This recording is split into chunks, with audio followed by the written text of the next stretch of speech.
신약성경 마가복음 9장 14절에서 29절까지 말씀입니다. 마가복음 9장 14절에서 29절 말씀인데요. 오늘은 성경을 좀 다른 데도 좀 찾아보게 될 것 같으니까요. 여러분 될 수 있으면 성경을 펼치고 같이 읽었으면 좋겠습니다. 마가복음 9장 14절에서 29절까지 말씀입니다. 한 절씩 교독하며 읽고 마지막 절 같이 읽겠습니다. 이에 그들이 제자들에게 와서 보니 큰 무리가 그들을 둘러싸고 서기관들이 그들과 더불어 변론하고 있더라. 온 무리가 곧 예수를 보고 매우 놀라며 달려와 문하나 예수께서 물으시되 너희가 무엇을 그들과 변론하느냐? 우리 중에 하나가 대답하되 선생님, 말 못하게 귀신 들린 내 아들을 선생님께 데려오라. 귀신이 어디에서든지 그를 잡으면 거꾸러져 거품을 흘리며 이를 갈며 그리고 파리해지는지라. 내가 선생님의 제자들에게 내쫓아 달라 하였으나 그들이 능히 하지 못하더이다. 믿음이 없는 세대, 내가 얼마나 너희와 함께 있으며 너희에게 참으로 그를 내게로 데려오라 하시니 이에 데리고 오니 귀신이 예수를 보고 곧 그 아이로 심히 경련을 일으키게 하는지라. 그가 땅에 엎드려져 구르며 거품을 흘리더라. 예수께서 그 아버지에게 물으시되 언제부터 이렇게 되었느냐 하시니 이를 때부터이다. 귀신이 그를 죽이려고 불과 물에 자주 던졌나이다. 그러나 무엇을 하실 수 있거든 우리를 불쌍히 여기사 도와주옵소서. 예수께서 이르시되 할 수 있거든이 무슨 말이냐? 있는 자에게는 능치 못할 일이 없느니라 하시니 곧 그 아이의 아버지가 소리를 질러 이르되 내가 믿나이다. 나의 믿음 없는 것을 도와주소서 하더라. 예수께서 우리가 그 더러운 귀신을 떼쫓으시되 말 못하고 못 듣는 귀신아, 내가 내게 명하노니 그 아이에게서 나오고 다시 들어가지 말라 하시며 귀신이 소리 지르며 아이로 심히 경련을 일으키게 하고 나가니 그 아이가 죽은 것 같이 되어 많은 사람이 말하기를 죽었다 하나 예수께서 그 손을 잡아 일으키시니 이에 일어서 집에 들어가시며 제자들이 조용히 묻자오되 우리는 어찌하여 능히 그 귀신을 쫓아내지 못하였나이까? 이르시되 기도 외에 다른 것으로는 이런 종류가 나갈 수 없느니라 하시니라. 아멘. 우리 한번 옆에 성도들과 한번 인사해 볼까요? 잘 오셨습니다. 네, 됐습니다. 네. 네, 기도 많이 하고 갑시다. 한번 더 인사해 볼까요? 네. 오늘 믿음과 기도라는 제목으로 같이 말씀을 나누도록 하겠습니다. 우리가 어디가 아프면은 병원을 갑니다. 병원을 가면요, 크게 이제 두 가지로 이제 병원에 가서 하는 진료들이 나누게 되는데, 첫 번째는 뭐냐면 이제 진찰을 해요. 진찰을 해서 이게 어떤 것이 원인인지 먼저 파악을 하고, 두 번째는 뭘 합니까? 이제 치료를 하는 거죠. 그래서 처음에 진단과 치료 이 두 가지로 이제 크게 나눕니다. 여러분 생각해 보십시오.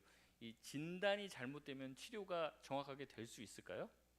없다는 거죠. 진단이 잘 돼야 돼요. 근데 진단은 잘 됐는데 치료를 또 잘 못할 수는 있습니다. 근데 애초에 진단이 잘못되면 어떠한 치료든 백해무익한 거예요. 어떻게 보면은 이 처음에 진단, 검사가 굉장히 중요하다는 거예요. 여러분 우리가 그렇기 때문에 뭐 나라에서도 그렇지만은 2년에 한 번씩 이렇게 뭐 정기 검진을 받아라 이런 것들 오잖아요. 그래서 우리가 계속 정기 검진을 또 받아요. 여러분 그렇게 검진 받는 이유가 뭡니까? 어디가 아파서 받는 게 아니라 어디가 아플까봐 이제 먼저 받는 거죠. 근데 우리가 영혼이라는 것도 이 육체 검사와 같이 영적인 건강을 내가 한번 점검해 볼 수 있으면 참 좋을 것 같은데 이제 그런 기계들이 없잖아요. 그러니까 우리가 보면은 우리 눈에 보기에는 믿음 좋은 것 같은데 실제로 하나님의 그 엑스레이에 갔다 보면 굉장히 중병에 걸려 있을 수도 있어요.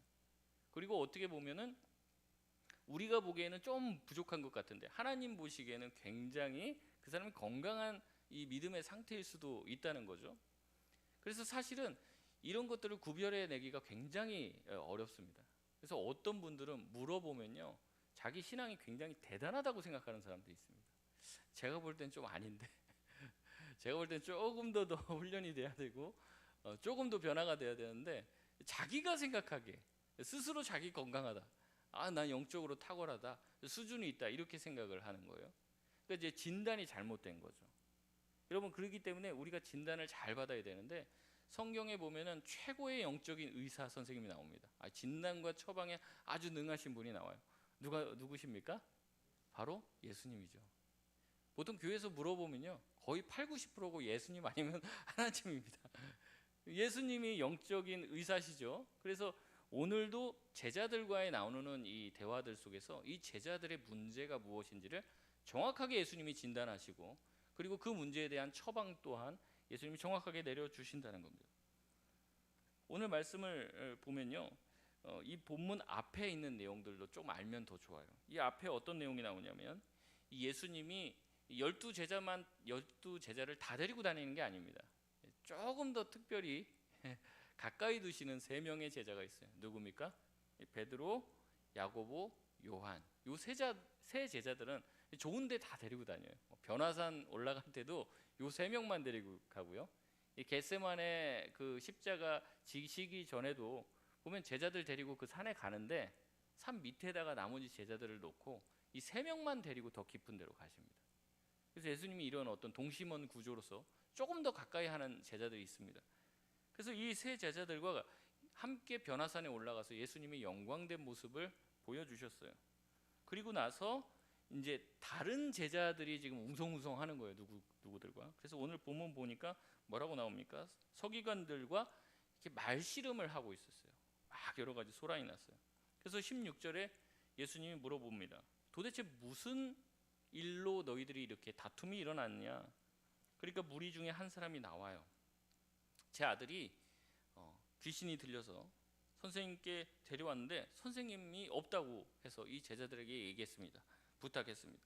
이 귀신이 한번 발작을 하면 아이가 땅에 거꾸러지고 거품을 물고 막 이를 갈면서 온몸이 막 뻣뻣해지는, 그래서 당신네 예수님을 찾아왔지만 예수님이 안 계시니까 예수님의 제자들에게 부탁을 했지만 그들이 막 쫓아낼 것 같이 했는데 쫓아내지 못했다는 거예요. 그래서 예수님이 그런 이야기를 듣고 예수님이 이렇게 대답을 하시죠. 19절에 보면 뭐라고 얘기합니까? 다 같이 한번 19절을 읽어볼까요? 시작.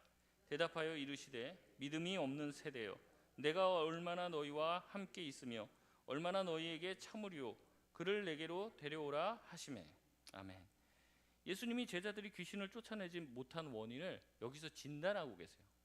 예수님이 뭐 때문에 너희가 귀신을 쫓아내지 못했다라고 얘기합니까? 딱 얘기를 하잖아요. 19절에 보니까 믿음이 없는 세대예요. 그러니까 지금 제자들이 이 귀신을 쫓아내지 못하는 이유가 뭐라는 거예요? 믿음이 없기 때문에 그렇다는 거죠. 믿음이 있었다면 어떻게 됐다는 거예요? 쫓아낼 수 있었다는 거죠. 여러분, 믿음 없음이 문제라는 거예요. 이것이 오늘 이제 전체 본문 말씀의 핵심입니다. 믿음이 없음. 그래서 예수님이 이 아이를 자기에게 데려오라고 했습니다. 귀신이 예수님을 보더니 막 경련을 일으키고 막 그러는 거죠. 그러니까 예수님이 언제부터 이렇게 됐냐? 아버지가 어렸을 때부터 그렇게 됐습니다. 귀신이 이 아이를 죽이려고 여러 번 불과 물에 던졌습니다. 그러니까 아주 유명한 말씀이죠. 뭐든지 하실 수 있거든, 뭐라도 예수님 하실 수 있거든, 뭐라도 좀 나에게 해달라, 이렇게 부탁을 합니다. 그럴 때 예수님 뭐라고 얘기하세요? 너무 좋은 말씀이죠. 할 수 있거든이 무엇이냐? 믿는 자에게는 능치 못함이 없다, 이렇게 말씀하시는 거예요. 예수님 다시 한번 이 귀신을 쫓아내고 쫓아내지 못하는 문제의 핵심을 무엇이라고 얘기합니까? 믿음을 얘기하는 거예요. 믿음. 할 수 있거든이 무엇이냐? 믿는 자에게 능치 못함이 없다. 네가 만약에 믿었다면, 믿음이 있다면 쫓아냈을 거라는 거죠. 이 아이를 지금 쫓아내지 못하는 것은 믿음이 없기 때문이라고 지금 얘기하는 거예요. 예수님이 지금 믿음 없음을 몇 번이나 강조했습니까? 2번 얘기했습니다. 2번, 3번 얘기하면 아주 중요한 거죠. 그러니까 지금 이 제자들은 여러 가지, 우리가 왜 귀신을 쫓아내지 못하지, 막 이런 생각, 우리가 또 뭔 말씀을 더 배워야 되나, 우리가 어떤 방언 기도를 좀 배워야 되나, 축기를 배워야 되나, 이런 생각을 하고 있는 이 제자들에게 뭐라고 얘기하는 거예요? 핵심 문제는 믿음의 문제라는 거예요. 믿음의 문제.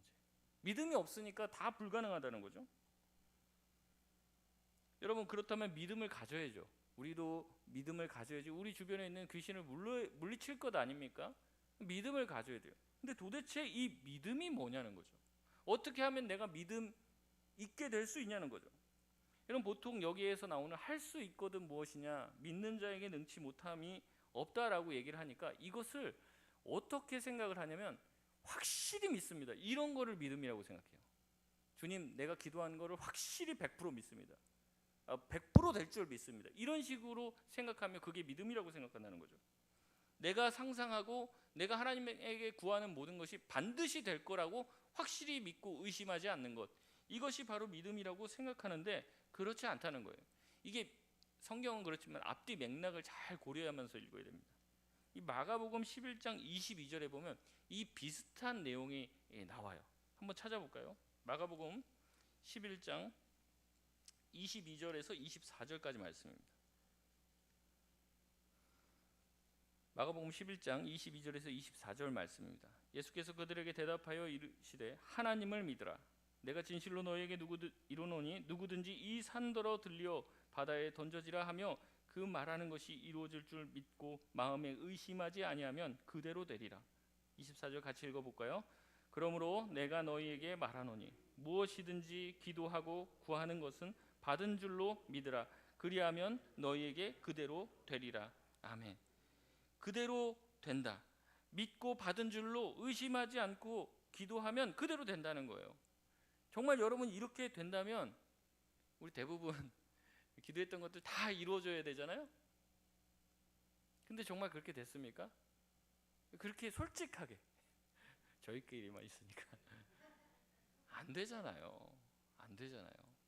여러분 아시잖아요. 사도 바울도 자기가 육체의 가시 이거 없애달라고 하나님한테 3번이나 구했다면서요.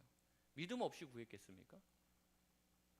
엄청난 믿음의 사람이죠. 근데 왜 그 사람은 그렇게 기도했는데도 왜 응답이 되지 않냐는 거죠.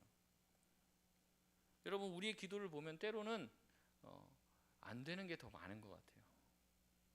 정말 구한 것을 믿고 구해봤는데 안 된단 말이죠. 그러니까 내 자신을 의심해요. 어떻게 의심해요?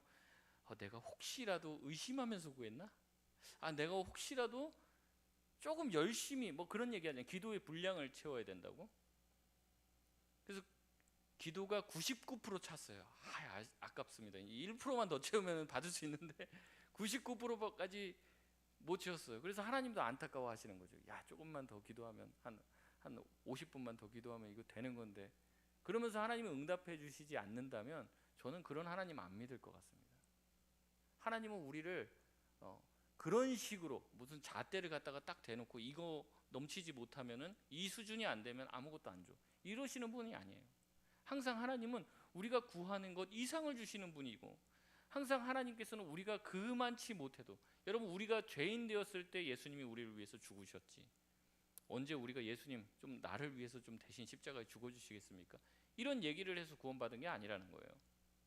그러니까 여러분 만약에 우리가 열심히 기도하지 않아서 응답을 못 받고 내가 의심해서 하나님이 응답하시지 않는다면 기도의 응답의 주체는 누구예요? 결정은 누가 가지고 있어요? 나예요.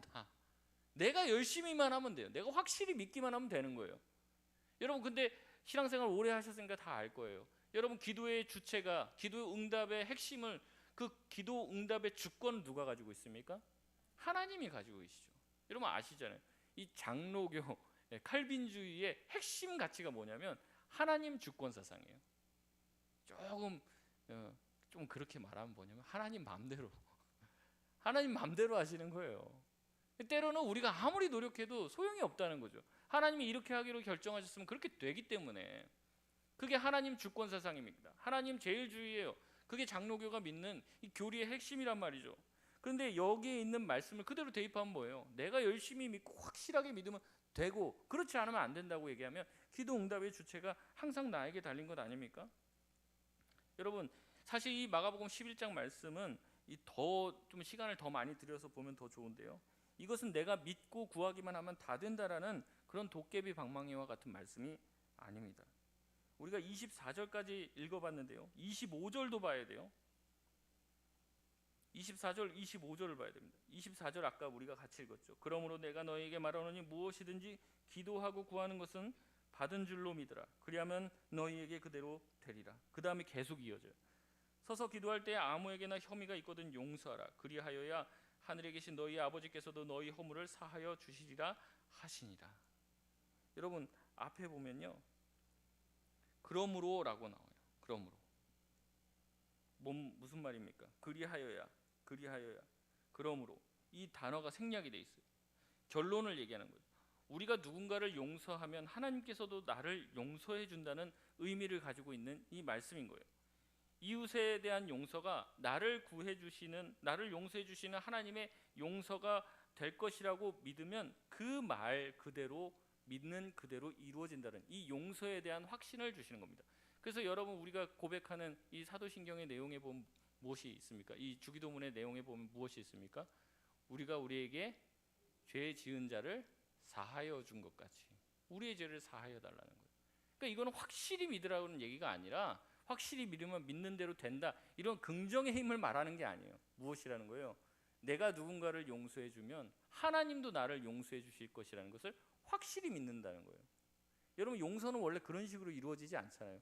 내가 그 사람에 대해서 뭔가 싹싹 빌어야지 용서가 찾아오는 거잖아요. 근데 하나님 나라의 원리는 달라요. 하나님께 용서를 받으려면 나에게 해코지한 그 사람을 용서해 줄 때 하나님이 나에게 용서를 베풀어 주신다는 거예요. 그걸 믿으라는 거죠. 근데 이 앞에만 딱 잘라서 얘기하면 무조건 믿는 그 믿음, 그 믿음을 가지고 있으면 다 된다는 거죠. 마찬가지로 예수님의 믿음을 강조할 때도 예수님이 할 수 있거든 무엇이냐, 뭔가 의심을 품지 말고 얘기하라는 거예요. 믿으면 된다, 그런 얘기를 하는 것 같아요. 근데 그렇지 않다는 겁니다. 아까도 말씀드렸지만 이렇게 내가 확실히 믿으면 되고 확실히 믿지 않으면 안 된다는 것은 내 중심의 사고방식이에요. 근데 하나님 중심에서는 그렇지 않다는 거죠. 그러면 도대체 예수님이 말씀하시는 할 수 있거든이 무엇이냐, 믿는 자에게 능치 못함이 없다라고 말씀하시는 것은 무엇입니까? 그것은 뭐 길게 볼 것도 없어요. 이 앞으로 다시 돌아가서 오늘 본문 말씀인 마가복음 9장 16절 17절을 보면은 정확하게 이렇게 이야기를 하고 있습니다. 무엇이라고 얘기하는 겁니까? 이 제자들이 예수님과 제자들이 이야기하는데 예수님이 그렇게 얘기하시죠. 너희가 무엇을 그들과 변론하느냐? 무리 중에 하나가 대답하되 선생님, 말 못하게 귀신 들린 내 아들을 선생님께 데려왔나이다.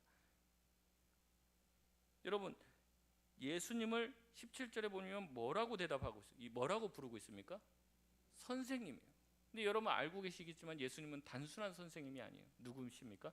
하나님의 아들이시고 독생자 예수 그리스도시고 이 세상을 창조하신 하나님의 아들인 것이죠. 하나님 그 자체신 거죠. 그러니까 예수님을 여전히 가까이 하면서도 이 무리, 또 제자로 표현되는 사람들이 예수님을 여전히 선생님으로 믿고 있다는 거예요. 다시 말해서 이 사람들의 믿음이 없다는 것은 무엇이냐면 예수님을 하나님으로 믿지 못하고 있다는 겁니다. 예수님을 100% 신뢰하지 못하고 있다는 거예요. 여러분, 제자들이 이 장면에서 귀신을 쫓아내지 못하고 있는 거예요. 하지만 제자들이 예전에는 귀신을 쫓아봤습니다. 찾아보지 않겠지만 마가복음 6장 12절 13절을 보면 제자들이 예수님의 파송을 받아서 전도를 하는 장면이 나와요. 6장 12절에 보면 제자들이 나가서 회개하라 전파하고 많은 귀신을 쫓아내며 많은 병자에게 기름을 발라 고치더라. 여러분, 6장에서 이미 귀신을 쫓아낸 경험이 있었어요. 그래서 예수님이 없어도 귀신 들린 애들 데리고 오니까 자기네들이 고쳐보려고 한 거예요. 근데 지금은 안 된단 말이죠. 그 원인이 뭐라고 하는 겁니까? 예수님이 믿음이 없어서 그렇다는 거예요. 그래서 예수님이 쫓아내는 거예요. 하나님을 믿지 않은, 하나님 자신인 예수 그리스도를 믿지 않는 그 믿음 없음이 제자들로 하여금 귀신을 쫓아내지 못하게 했다는 겁니다. 그렇기 때문에 제자들에게 다시 한번 무엇이 필요한 거예요? 예수님을 하나님으로 믿고 예수님이 무엇이든지 다 할 수 있는 분이라는 것을 믿는 믿음이 필요한 것이에요. 근데 그게 사라지게 되니까 어떻게 하는 겁니까? 그 귀신을 더 이상 쫓아낼 수 없게 되는 거죠. 여러분, 다시 돌아와서 예수님이 할 수 있거든이 무엇이냐, 믿는 자에게 능치 못함이 없다라고 호통을 치자 이게 믿음이 없기 때문에 그런 거죠. 그럼 믿음이 있으면 될 거 아니에요. 그래서 24절에 이 아이의 아버지가 소리를 칩니다. 뭐라고 이야기합니까? 내가 믿나이다 이래요. 근데 이게 굉장히 이 본문 이 구절이 굉장히 희한한 구절인데요. 뭐라고 하냐면 이 아버지가 이렇게 얘기해요. 내가 믿나이다. 여러분, 이 말이 믿음이 있다는 말일까요? 없다는 말일까요? 좀 어려운 질문입니다. 그 다음에 이렇게 해요. 나의 믿음 없는 것을 도와주소서 하더라. 내가 믿나이다는 이 글자 그대로 보면 믿음이 있다는 거죠. 근데 바로 뭐라고 그래요? 나의 믿음 없는 것을 도와주소서. 예수님 물어보는 거예요. 할 수 있거든이 무엇이냐? 믿는 자에게 능치 못함이 없다. 네 아들 살리려면 너 믿음이 있어야 돼. 그러니까 바로 튀어나오는 거예요. 나 믿음이 있습니다. 내 아들 살려주십시오. 그런데 믿음이 있다고 고백하는 즉시 자기 자신 안에 믿음이 없다는 걸 깨달은 거예요. 우선은 믿음이 있어야지 아들을 고칠 수 있으니까 믿음이 있습니다라고 했는데 그 순간 자기가 믿음이 없다는 걸 깨달은 거죠.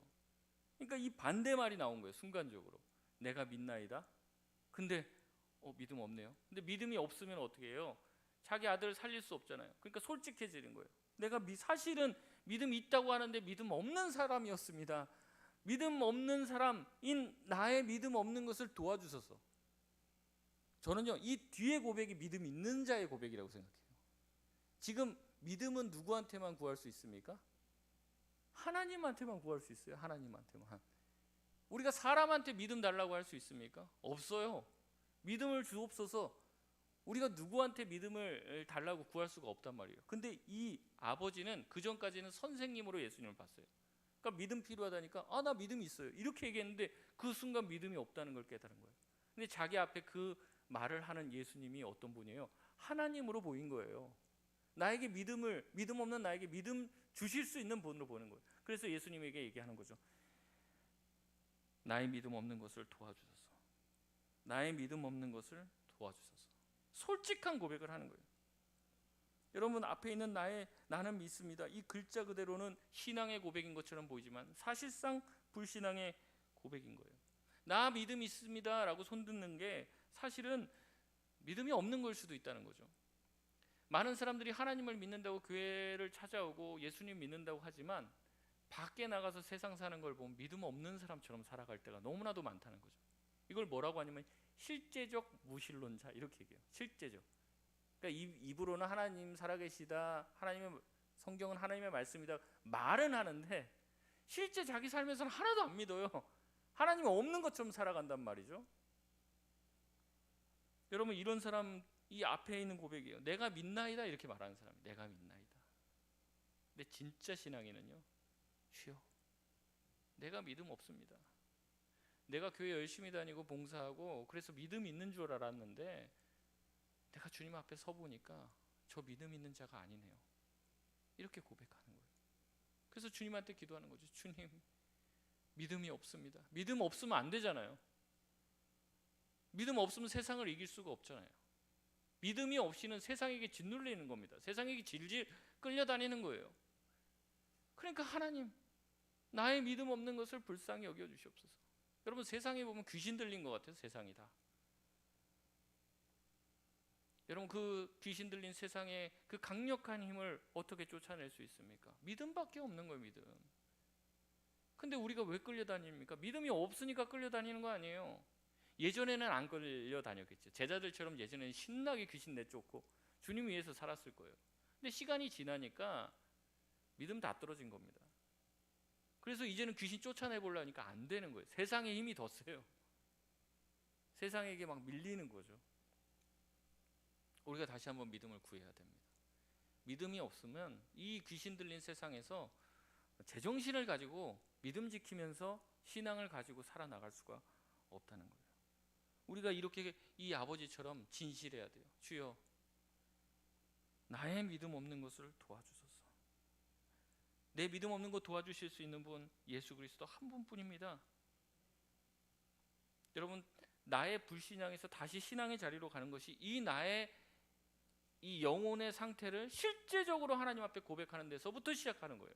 제가 아까 초두에 말씀드렸습니다. 정확한 진단이 있지 않고는 정확한 치료가 일어나지 않아요. 내 영혼이 병들었다는 것을 깨닫지 못하는 한 치료가 일어나지 않는다는 거죠. 이 아버지는, 이 귀신 들린 아이의 아버지는 그것을 깨닫은 거예요. 내가 믿음 없는 자고 예수 그리스도를 믿지 않았구나라는 것을 알게 되는 것입니다. 우리가 찬양하고 예배하고 열심히 주일 성수하고 11조 내고 그래서 굉장히 신앙 대단한 줄 알았는데 사실은 믿음 있는 게 아니었구나. 여러분, 우리가 모든 종교 행위를 하면서도 어때요? 실제적으로 세상 나가면 세상 사람들과 똑같이 살거나 세상 사람들이 쫓아가는 것을 더 쟁취하려고 노력하고 있어요. 여러분, 그렇다면 그것은 믿음 없는 것 아닙니까? 내 믿음이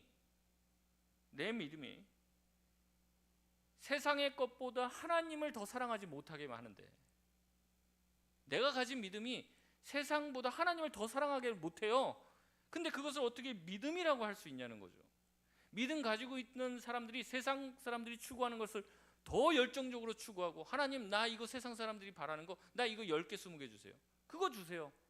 하나님 힘 있잖아요. 그거 주세요 라고 하고 가고 있는데, 우리가 어떻게 신앙 있는 사람이라고 얘기할 수 있냐는 거죠. 하나님의 힘을 빌어서 우상을 섬기고 있는 거예요. 그러니 우리가 가진 믿음이 세상에서 힘을 발휘하지 못하는 것 아닙니까? 예수님이 얘기하는 거예요. 할 수 있거든이 무엇이냐? 믿는 자에게, 믿음을 가진 자에게 능치 못함이 없다. 여러분, 우리 가운데 진짜 믿음이 있다면 별의별 일이 다 일어나겠죠. 왜 이런 일이 안 일어납니까? 결국에 믿음의 문제라는 겁니다.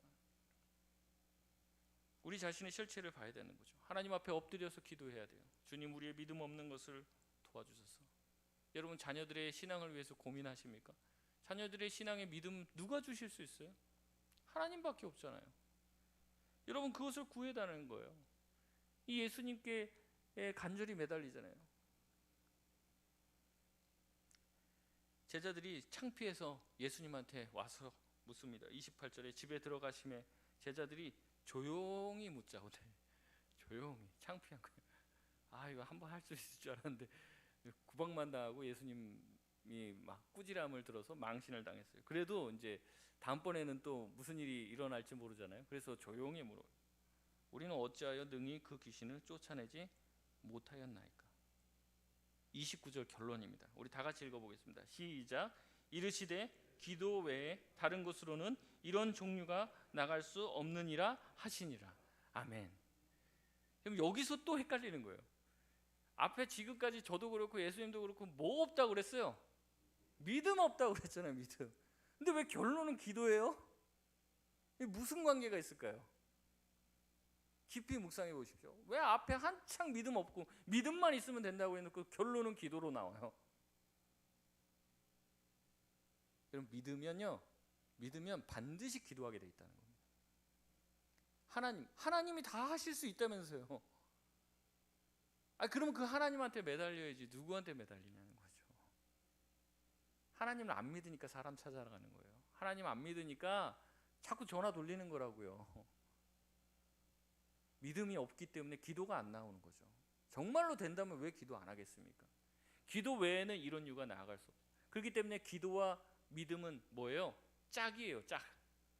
그 사람의 기도 생활을 보면 그 사람의 믿음을 알 수 있습니다. 그 사람의 믿음의 크기는 기도하는 모습을 통해 나타나게 되어 있는 거예요. 여러분, 그 사람의 믿음을 어떻게 평가할까요? 평가 못하죠. 근데 딱 하나 평가할 수 있는 객관적인 지금 자료를 지금 예수님이 본인의 노하우를 지금 조금 얘기해 주는 거예요. 내가 너희들의 영적 상태를 어떻게 내가 알 수 있는지 알아? 너희들 기도 안 해서 그래. 너희들 왜 못 쫓아내는 줄 알아? 내가 앞에 쭉 믿음 얘기했지? 기도야, 기도. 너희가 믿으면 왜 기도 안 하겠니? 기도 왜 하는 줄 알아? 믿음이 없으니까 기도를 안 하는 거예요. 여러분, 점점 기도하는 사람들이 줄고 있는 시대를 살고 있습니다. 믿음이 점점 줄어드는 거죠. 믿음이 적은 자들아 그랬어요. 적은 자들아. 믿음이 크기가 클 수도 있고요. 어떻다는 거예요? 작을 수도 있다는 거예요. 백부장의 믿음을 보고 뭐라고 해요? 이스라엘에서 이 사람처럼 큰 믿음을 본 적이 없다라고 얘기하죠. 믿음의 크기가 쪼그라들기도 하고 커지기도 한다는 거예요. 근데 예수님은 뭐라고 말씀하십니까? 내가 나중에 재림할 때 이 세상에서 믿음을 찾겠느냐? 예수님이 재림할 때가 다가올수록 믿음 가진 사람이 없다는 거죠. 믿음 가지기가 어렵다는 거예요. 지금 그런 시대 아닙니까? 여러분, 믿음의 문제는 이와 같이 기도의 문제와 연결이 돼 있어요. 그렇기 때문에 이 믿음의 문제와 기도의 문제는 하나로 묶어서 생각해야 된다는 겁니다. 근데 중요한 건 뭐냐면 이 믿음의 문제가 또 무엇과 연결이 돼 있냐면 구원과 연결이 돼 있는 거예요. 여러분, 믿음의 그거는 하나님의 은혜와 뜻으로 또 하나님의 계획 가운데 이루어지고 하나님의 절대 주권으로 이루어지기 때문에 많은 사람들이 나 구원받았지 이러면서 막 지나가요. 근데 여러분 그건요 끝까지 가봐야 아는 거예요. 가봐야. 자꾸 우리가 뭐 그렇게 되겠지, 믿기만 하면 구원받는다며. 여러분 믿는 게 쉽습니까? 믿는 것만큼 어려운 게 없어요. 여러분 하나님이 눈에 보여야죠 그게 믿죠. 근데 눈에 보이지도 않는 거 그거 어떻게 믿겠습니까? 여러분 우리가 기도할 때 하나님을 경험하게 되는 거예요. 저는 TV 보다가 하나님 만났다는 사람 들어본 적이 없습니다. 뭐 인생에 어려운 일들 생기고 뭐 환란이 생기고 그러면 나와요. 그래서 새벽기도 안 나오시던 분이 갑자기 나오면 놀랍니다. 이게 또 무슨 일이 생겼나. 그러다 그 일 해결되면 또 한동안 또 안 보이시다가 그게 반복하는 거죠. 여러분 왜냐하면 기도할 때만이 하나님을 경험할 수 있고 기도의 자리에 나가서만이 우리의 믿음이 증진될 수 있기 때문에 그런 겁니다. 그렇기 때문에 진정한 믿음은 반드시 우리를 기도의 자리로 이끌게 돼요. 여러분 왜 우리가 기도하러 나오고 하나님 앞에 나옵니까? 소용없다는 거예요. 아는 거예요. 세상 사람들이 세상에 나가서 하는 것들이 소용없다는 것을 아는 거예요. 여러분 하나님의 손이 이 세상을 움직이고 있다는 것을 믿으니까 기도하는 거예요. 어떤 사람은 야 왜 기도만 하고 있냐, 나가서 뭐를 해야지. 때로는 목회자들도 그래요. 기도를 안 믿는 거예요. 기도를. 저는 기도를 믿습니다. 기도가 우리가 열심히 분주하게 하는 것 이상의 일을 하나님을 통해서 일하게 하실 것이라고 믿고 있는 거예요. 그래서 교회의 부흥은 여러분 무릎에서부터 시작이 되는 것이라는 거예요. 여러분 믿음을 가지고 하는 사람의 기도, 그 믿음을 가지고 하는 그 사람의 사역은 믿음 없이 열심히 노력하는 사람이랑은 차원이 다른 것이에요. 여러분 종교인처럼 신앙생활 하지 마십시오. 일주일에 한 번 교회 나오고 일주일에 지금 2번 이상 지금 나오신 건데 그렇게 교회를 취미생활 하듯이, 취미도 열심히 하는 사람은요 하루에 3-4시간씩 투자를 하더라고요. 그래서 제가 그런 농담을 합니다. 이제는 자꾸 이제 주일날만 이렇게 1-2시간 이제 교회 있다가 가시는 분들 하도 많아서 이제 나중에 자기소개서나 이력서 쓸 때 종교란에다 기독교 쓰지 말고 이제 취미란에다가 일주일에 한 번 교회 들락날락 하고 있으면 취미란에다가. 여러분 믿음이라는 건 뭡니까? 하나님을 붙들고 주님이 최고이고 주님이 우리의 삶을 이끌어 주신다는 것을 믿고 주님이 전능하시다는 것을 믿음으로 고백하며 살아가는 것이죠. 그렇게 믿는 한 사람을 통해서 세상은 변화되었어요. 여러분 기독교의 역사를 보십시오. 수많은 사람들이 헌신해서 된 게 아니에요. 결국에는 하나님 앞에 헌신된 믿음의 사람 한 사람을 통해서 세상이 변하다는 거죠. 말씀을 뵙겠습니다. 여러분 믿음이 문제예요. 그리고 이 믿음의 문제는 기도와 연결되어 있어요. 우리가 하나님을 신뢰하고 하나님이 모든 것을 할 수 있다고 믿는다면 우리가 기도하게 될 것이라는 거예요. 여러분 우리에게 이런 문제가 있다, 저런 문제라고가 있다, 이런저런 얘기들 많이들 합니다. 하지만 핵심은, 예수님이 말하는 핵심은 뭐예요? 결국에 믿음의 문제라는 거예요. 하나님보다 내가 더 믿고 신뢰하는 내 믿음의 대상이 있기 때문에 문제가 생기는 것이죠. 여러분 도마도 보면은 믿음 없는 사람이다 자꾸 그렇게 얘기하는데 저는 솔직한 사람이라고 생각합니다. 오늘 여기 나온 귀신 들린 아이의 아버지랑 도마는 아주 유사해요. 도마는 아주 도전적인 얘기를 하죠. 내가 그 손가락, 내 그 손바닥의 그 구멍과 옆구리 창자국을 손을 넣어보지 않으면 내가 부활을, 예수님의 부활을 믿지 않겠다 그렇게 얘기하잖아요. 근데 그 순간 어디에서 호련듯 예수님이 나타나서 갑자기 깜짝 놀라게 얘기를 하시죠. 마치 기다렸다는 듯이. 야 네가 한번 손가락을 넣어보고, 옆구리에 손가락을 넣어보고 믿음 없는 사람이 되지 말고 믿음 있는 사람이 되라. 근데 거기 보면요, 자세히 보시면요, 많은 분들이 오해하고 계시는데 거기서 도마가 손가락을 넣어봤다 이렇게 생각하시는 분들 계시더라고요. 근데 성경에 전혀 그런 부분 안 나와요. 그리고 실제로 제가 봤을 때도 그럴 것 같아요. 갑자기 막 예수님, 소위 말하면 이제 험담을 하고 있었던 거죠. 예수님이 부활하긴 뭘 부활해 막 이러고 있는데 예수님 갑자기 나타나서 자 손가락을 넣어봐라. 예 알겠습니다. 넣어보겠습니다. 이럴 사람이 누가 있겠습니까? 그 자리에서 엎드러져 갖고 주는 살아계신 하나님이십니다. 하나님이라고 고백을 하는 거예요. 예수님을 향한 믿음이 어떻게 된 겁니까? 생긴 거죠. 자기 솔직해진 거예요. 난 예수님 부활 못 믿겠어. 정말 나타나서 내가 거기다 손가락 넣어보면 내가 믿겠어. 솔직한 거죠. 예수님이 그런 자의 기도에도 어떻게 보면 응답을 해주신 겁니다. 그래서 믿음 없는 자가 되지 말고 믿음 있는 자가. 그러면서 우리를 향해서 그런 얘기를 했어요. 이런 말씀 남기면 우리도 한번 넣어보게 하여 주시옵소서. 자꾸 이런 기도할까봐 뭐라고 얘기하십니까? 너는 보는 거로 믿느냐? 보지 못하고 믿는 것이 더 복되다. 왜냐하면 그게 더 어려운 일이기 때문에 그래요. 그게 더 진짜 믿음인 거죠. 믿음 없는 것이 문제입니다. 주님, 나에게 믿음이 없습니다. 이렇게 고백하며 참된 믿음을 향해서 나아갈 수 있는 저와 여러분 되시길 바랍니다. 하나님 앞에서 믿음을 구하는 그 한 사람, 기도로 믿음을 증명한 그 한 사람을 통해서 우리 교회와 한국 교회와 한국 사회와 이 사회에 들러붙은 이 귀신 들림이 해결될 줄 믿습니다. 여러 사람이 아니에요. 오늘 말씀 여러분들을 위해서 한 게 아니라 오늘 온 그 한 사람 있을 겁니다. 하나님이 말씀하고 싶은 한 사람, 세우고 싶은 그 한 사람, 여러분 그렇게 한 사람이 되기를 간절히 기도하는 마음으로 믿음을 지키시고 믿음을 더욱더 충만히 채워나가시고 믿음 없는 자가 아니라 믿음 있는 자리에서 여러분이 있는 그 자리에 있는 귀신을 쫓아내며 하나님의 놀라우신 은혜와 기적을 체험하시길 주의 이름으로 소원합니다. 우리 시간 찬양하겠습니다. 찬송가 542장입니다.